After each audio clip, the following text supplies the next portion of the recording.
An ceathrú Jardín de gach mí na saona bíon Americani ag deanú altaithe agus ag ggóil buíochas de na tuairteas go léir agus de gachrod mai atá ar fáil ina dír. Ach ní bheadh gach duine ag ggóil an bhuíochas chéana. Mar shampla na bunduchasaí i Meice a bhí ar an talú sin le níos mó na 10,000 bliain. Ní ró stáit aontaithe Mheiriceá an chuacht mhór ag arc ar na bunduchasaí mar ghra dhaoine. Bhí siad ag arc orthu mar aib a bhí le réiteach. Ach ní fiantas a bhí an mar bhí daoine an sin agus ba leo an talú, ba leo ahan ré bhí siad i dún leis na helimentí, hiig siad an nádar, bhí léasanní acu a chail siad nuair a bogu go dtí an talú uair.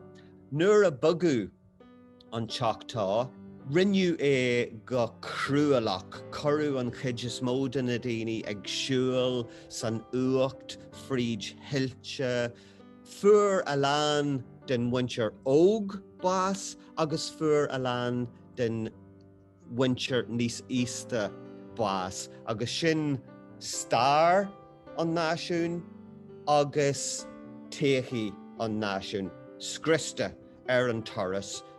In é 1847 bhí sé sa tain ag muintir na hÉireann go raibh an náisiún seo an teachtá in é $170, thart ar $2,000 in airgid an lé inniu a chur a ré hiag na hÉireannaí, agus tá éireannaí beo inniu seacar gur hail an Jonachan sin ón teachtá a sinsear. Agus an sin ar na malamh le linn na pandéma mar a thugtar orthaí, éireannaí a chuidí leis an náisiún Hopi agus Navajo. So Kindred Spirits came about after an international open call to reflect on the 1847 donation by the Choctaw Native American Indians to Ireland during the famine.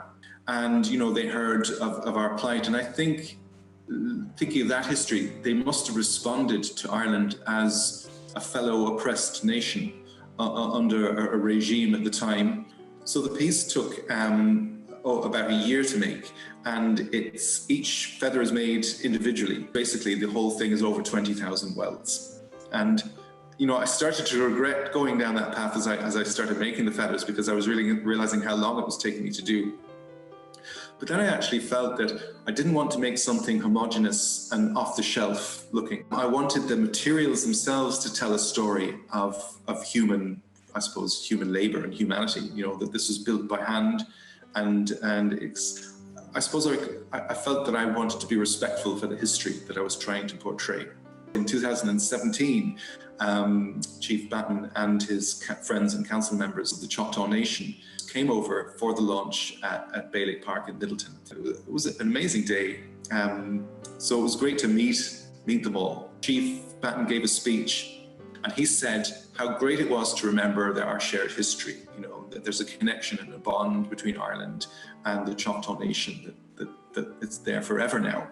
But he said that the work itself conjures ideas of humanity and standing together against adversity, and that has a message that can last in the future, and that has maybe new meanings and new relevance for other stories too, you know, that we have to stand together.